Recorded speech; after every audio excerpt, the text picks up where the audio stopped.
Tension ஆகாதீங்கண்ணே. Less tension more work, more work less tension.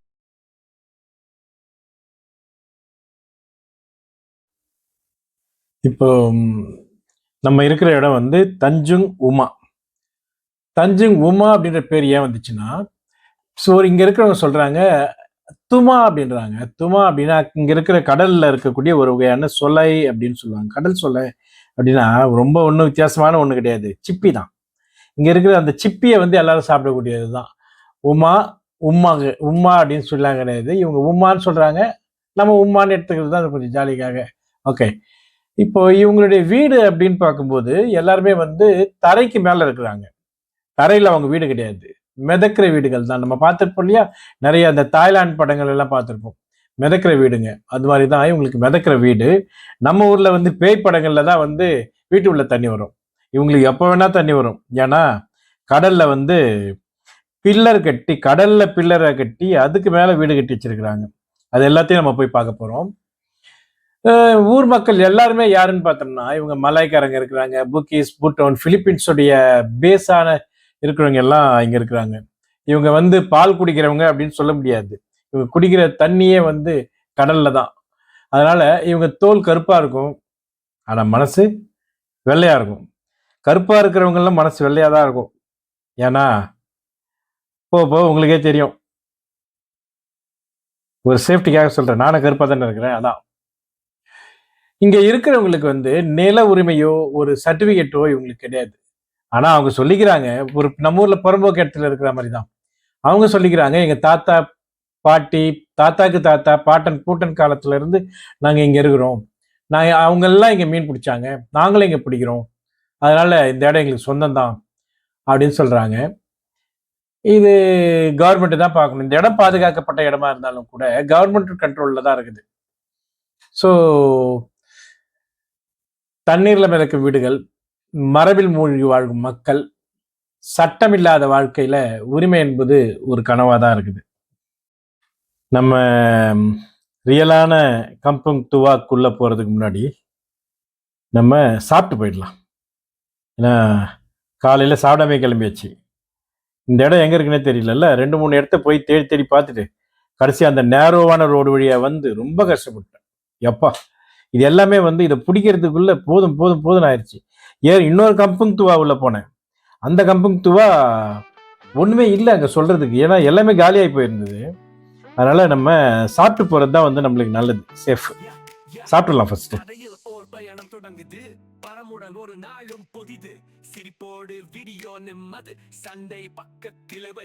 சாப்பாடு வந்துருச்சு, சாப்பிடலாம். மீன் இருக்குது, அப்புறம் இது கொடுத்துருக்காங்க, பீன்ஸ் கொடுத்துருக்குறாங்க, அப்புறம் தவுன்னு சொல்லுவோம், அது பேர் என்ன, நம்ம சோயாவிலேருந்து க்ரியேட் பண்ணுது. அப்புறம் சில பருப்பையும் சோயாவும் மிக்ஸ் பண்ணி இதை பண்ணியிருப்பாங்க. நூடுல்ஸ் வந்து கூட வைக்கிறாங்க, சோறு, கொஞ்சம் குழம்பு. இவங்க வந்து கொஞ்சமாக தான் குழம்பு ஊற்றிப்பாங்க. ஓகே தான். இங்கே வந்துட்டோம்னா நம்ம இதை சாப்பிட்டு ஆகணும். இவங்க வெறும் சோறை கூட சாப்பிடுவாங்க, ஆனால் குழம்பு ஊற்றிக்க மாட்டாங்க. குழம்புன்றது பட்டும் படாமல் இருக்காங்க. இந்த கம்பங் துவா அப்படின்னு சொல்றது, இந்த கம்பங் துவா 3 கம்பங் துவா இருக்கு. இந்த 3 கம்பங் துவாலேயே வந்து பார்க்கறதுக்கு ஓரளவுக்கு நல்லா இருக்கக்கூடிய கம்பங் துவா அப்படின்னா இதுதான் அப்படின்னு சொல்லுவோம். ஏன்னா வந்து மற்ற கம்பங் துவா எல்லாமே பாதுகாக்கப்பட்ட கிராமங்கள் அப்படின்னு இவங்க சொல்லிக்காலும் கூட பாதுகாப்புக்கான எந்த ஒரு வசதிகளையும் அல்லது கவர்மெண்ட் பாதுகாக்குது இந்த ஊரை அப்படின்னு சொல்லிக்கிற அளவுக்கு எதுவுமே இல்லை, நான் பார்க்கல. இங்க வந்து பார்க்கும்போது இது பாதுகாக்கப்பட்ட ஊரு அப்படின்னு சொல்லிக்கிறாங்க. இந்த கிராமத்தினுடைய சூழ்நிலைன்னு மாறக்கூடாது அப்படின்றதுதான் இதனுடைய அர்த்தம். இங்க வந்து பார்க்குறோம், நம்ம எல்லாமே வந்து ரொம்ப ஏழ்மை நிலையில இருக்கிறாங்க. விசிட்டர்ஸ் இங்க யாரும் பெருசா வந்து பார்க்குற மாதிரியும் தெரியல. இவங்க வந்து இதே நிலைமையில தான் அவங்க இருக்கணும் அப்படின்றத கவர்மெண்ட் ஃபிக்ஸ் பண்ணி வச்சிருக்குதோ அப்படின்ற மாதிரி தான் இருக்குது பார்க்கறதுக்கு. ஏன்னா இதுக்கப்புறம் வந்து இவங்க இது கிராமமா தானே இருக்கணும், இதுல இருந்து எந்த மாற்றங்களும் செஞ்சிடக்கூடாது அப்படின்றது தெளிவா இருக்கும்போது இவங்களுடைய வாழ்க்கை தரம் எப்படி மாறும்? ஒருவேளை இவங்க மாறி கூட இருக்கலாம். இந்த வீடுகள் எல்லாமே வந்து தரையில இல்லை. தரையில் இல்லாத வீடுகள் அப்படின்னு நம்ம சொல்றோம். அப்படின்னா ஏன் தரையில இல்லை அப்படின்னு பார்க்கும்போது ராத்திரியில வந்து அலை வந்து கடல் மட்டம் ஏறிடும். பகல்ல கடல் மட்டும் இறங்கிரும். வீடுங்களுக்கு முன்னாடி நாய்களை கட்டி போட்டு நம்ம பார்த்திருப்போம், பூனைகளை கட்டி போட்டு பார்த்திருப்போம், மற்ற மிருகங்களை கட்டி போட்டு பார்த்திருப்போம். ஆனா இங்க ஒவ்வொரு வீட்டுக்கு முன்னாடியும் நாயை கட்டி போடுறதுக்கு பதிலா இவங்க என்ன பண்ணி வச்சிருக்காங்க, போட்டை கட்டி போட்டு வச்சிருக்காங்க. என்ன ஆகும், இந்த போட்டை கட்டாம விட்டாங்கன்னா ராத்திரியில தண்ணி ஏறுச்சுன்னு வச்சுக்கோங்க, எல்லா போட்டும் வந்து கடல் உள்ள போயிடும். அதனால என்ன பண்றாங்க, ஒவ்வொரு போட்டையுமே இவங்க கயிறுக்கு போட்டு கட்டி வச்சிருவாங்க. ராத்திரியில மட்டும்தான் இவங்க வந்து கடலுக்கு போவாங்க. பகல்ல வந்துட்டு வலை பின்றது அது மாதிரி பல வேலைகளை இவங்க பண்ணிட்டு இருப்பாங்க. நீங்களும் கூட ஏதாவது பார்ப்பீங்க வருங்கால. இது இவங்க யாராவது பண்ணியிருந்தாங்கன்னா நம்ம பார்க்கலாம். ஒவ்வொரு வீட்டுக்கு முன்னாடியுமே போட்டை போட்டு படுக்க வச்சிருக்காங்க பாருங்க. எல்லா போட்டும் இப்ப பகல்ல வந்து தரை தொட்ட போட்டு. இந்த படகுகள் எல்லாம் ராத்திரி ஆச்சுன்னா தானா மிதக்கும். இப்ப நம்ம கடலுக்கு நடுவுல இருக்கிறோம் அப்படின்னு சொல்லலாம். ஏன்னா நம்ம வந்து கடல்ல இருக்கிற சேத்துல நம்ம நடந்து போயிட்டு இருக்கிறோம். இது ரொம்ப எனக்கே அதிசயமா இருக்குது. நம்ம ஊர்ல எல்லாம் வந்து கடல் உள்வாங்குச்சு அப்படின்னா பெரிய பிரச்சனை வரப்போகுதுன்னு அப்படின்னு அர்த்தம். ஆனா இங்க வந்து கடல் உள்வாங்கிறது அவங்களுக்கு டெய்லி ஒரு சமாச்சாரமா இருக்குது. இந்த கடல் உள்வாங்கிறத வச்சு இவங்க வந்து கேட்டா வந்து என்ன சொல்றாங்க, இது எப்படிதான் நடக்குது, நாங்க காலகாலமா இதை பாக்குறோம், எங்களுக்கு வந்து இதுல எந்த ஒரு பெரிய வித்தியாசமும் தெரியாது அப்படின்னு சொல்றாங்க நான் கேட்டதுக்கு. ஸோ அது வந்து இங்க நேச்சுரல் ப்ராசஸ் இது. பகல் ஆச்சுன்னா கடல் உள்வாங்கிறது, ராத்திரி ஆச்சுன்னா கடல்ல தண்ணி ரொம்ப போறது. அதனால ராத்திரியில இவங்க மீன் பிடிக்க போறாங்க. ஒவ்வொரு வீடுமே வந்து இதுல இந்த பிளைவுட்ல தான் பண்ணி வச்சிருக்காங்க. ஏன்னா வந்து அலை அடிக்கும் போது அவங்களுக்கு வீடுகள் வந்து மிதந்து வெளியே போயிடும் இல்லையா, அது மாதிரி. இதுல சரி இங்க ஊஞ்சல்லாம் கட்டி வச்சிருக்காங்க, சரி நம்ம விளையாடி பார்க்கலாமே அப்படின்னு சொல்லிட்டு நானும் ஏறி உட்காந்து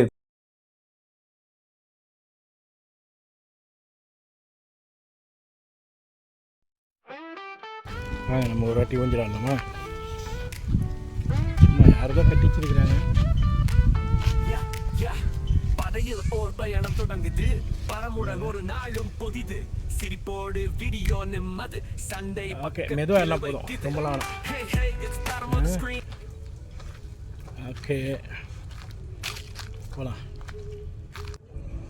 ஓகே, இந்த மர வீடுகள் பாருங்க நல்லா இருக்குது. இந்த வீடு இன்னும் நல்லா இருக்குது, சூப்பராக இல்லை, நல்லா கலர்ஃபுல்லாக இருக்குது. இங்கேருந்து பாலம் மாதிரி போட்டு உள்ளே போகிறாங்க. அங்கே போட்டு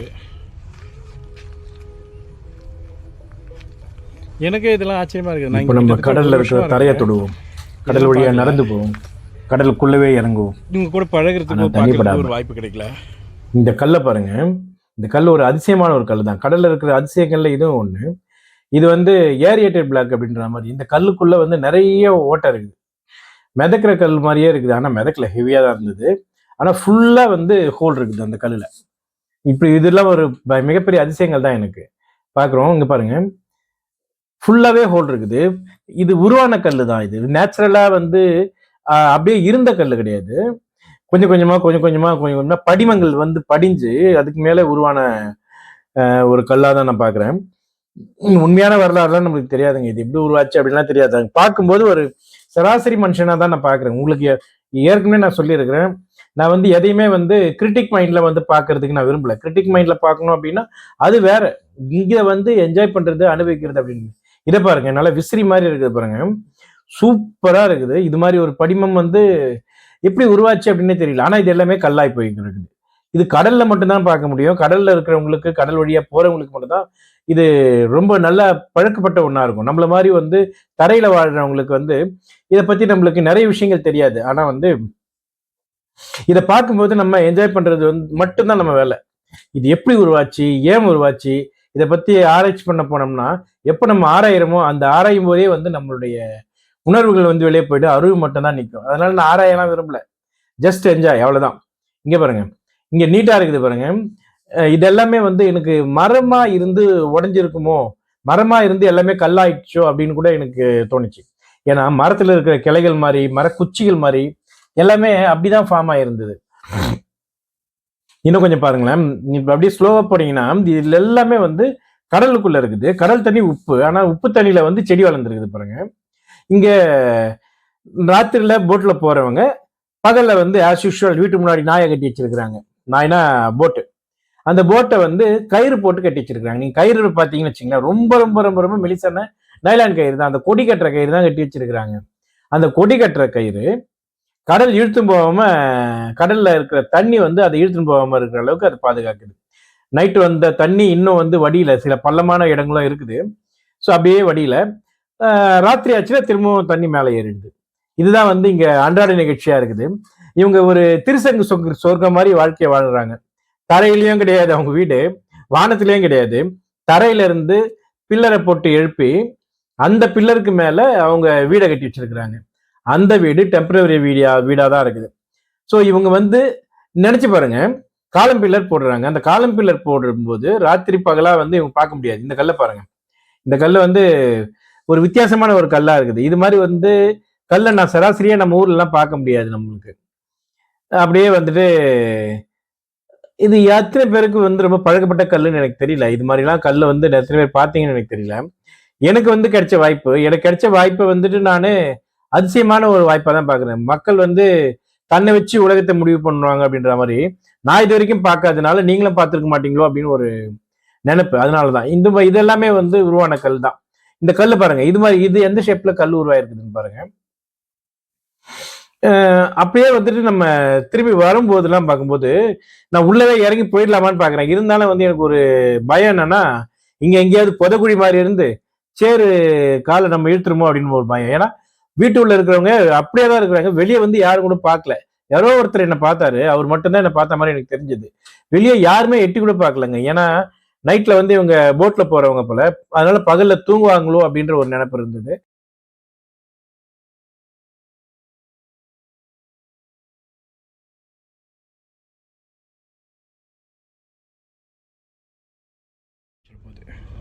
ஓகேங்க, அடுத்தது அங்கே ஒரு போட் இருக்குது.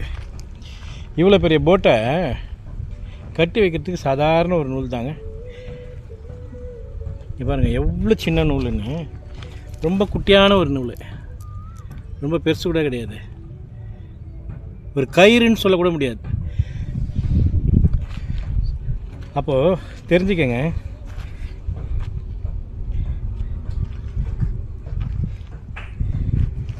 எப்படி இருக்குது அப்படின்னு. இங்கே பாருங்கள், ஆட்டுத்தலை மாதிரியே கல். இது கல்லுங்க, ஆனால் வந்து ஆட்டுத்தலை மாதிரியே இருக்குது பாருங்க. யாரும் செதுக்கல. எடுத்துன்னு போகலாமா? வேணாம், எனக்கு இன்னும் இது ஆட்டுத்தலை மாதிரி தான் இருக்குது பாருங்க. யாருக்காவது வேணுமா அந்த கல்? வேணுன்றவங்க சொல்லுங்கள், நான் கொரியரில் அனுப்பிச்சி விட்றேன். நான் வேணா இதை எடுத்துன்னு போகிறேன். ஓகே, எனக்கு என்னமோ இங்கே பாருங்கள் கிளையோடு இருக்குதுங்க. இதெல்லாம் பழைய காலத்தில் இருந்து ஒரு மரமாக இருந்து கல்லானதாக இருக்கும்னு நினைக்கிறேன் நான். இதெல்லாம் அப்படிதான் தோணுது. நீங்கள் பாருங்களேன் எப்படி இதெல்லாம் நடக்கும். வந்து ஒரு குச்சி மாதிரி இல்லாமல் கல் ஃபார்ம் ஆகும். இங்கே பாருங்கள், இந்த கல்லை பாருங்கள், குச்சி மாதிரியே ஃபார்ம் ஆகிருக்குது. உடச்சி போட்ட ஒரு குச்சி மாதிரி இருக்குது பாருங்கள். இது பாருங்கள், உடச்சி போட்ட ஒரு குச்சி. ப்ளஸ் நான் கூட ஏதோ நாய் கக்கா போய் வச்சிருக்குதுன்னு பார்த்தேன்.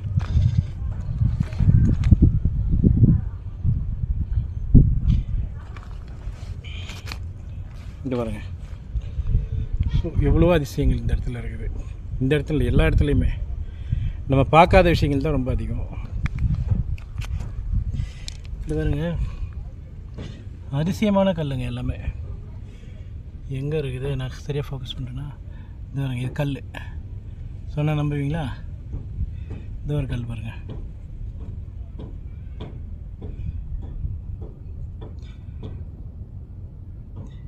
இது பாருங்க, ஷேப்பை பாருங்கள்.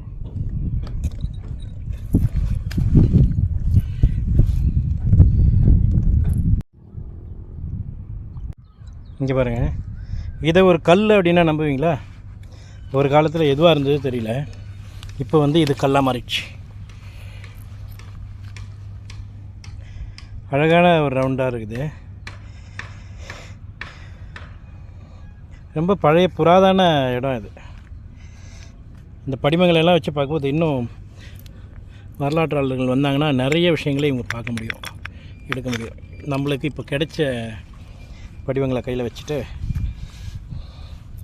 இது நம்மளோட கலெக்ஷன் எடுத்து அங்கே வச்சுருக்கேன். இப்போது வச்சுட்டு வீடியோ எடுக்கிறதுக்காக ஸ்பெஷலாக வீடியோ எடுக்க பாருங்கள்.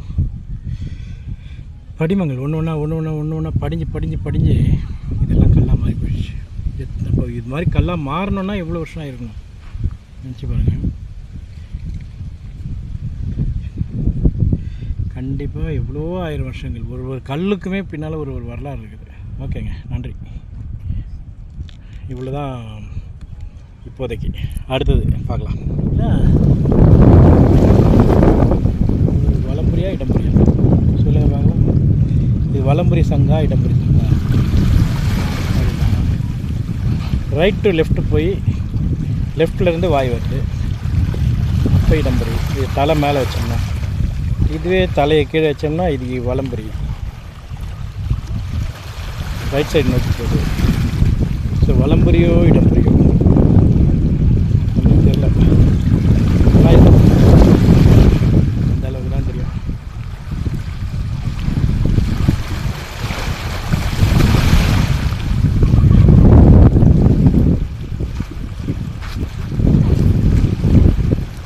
நல்லா இருக்குல்ல?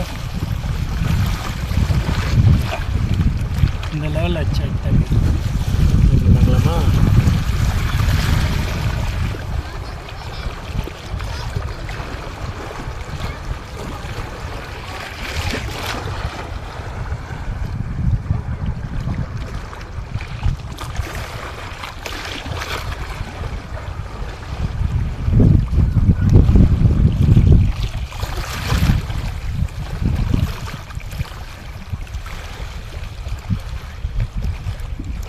இங்கே பாருங்கள், இது ஒரு மரம். இங்கே ஒரு அதிசயம் என்னென்னா, இந்த மரத்தை பாருங்கள். மரமாக ஒரு காலத்தில் இருந்தார் இவர்.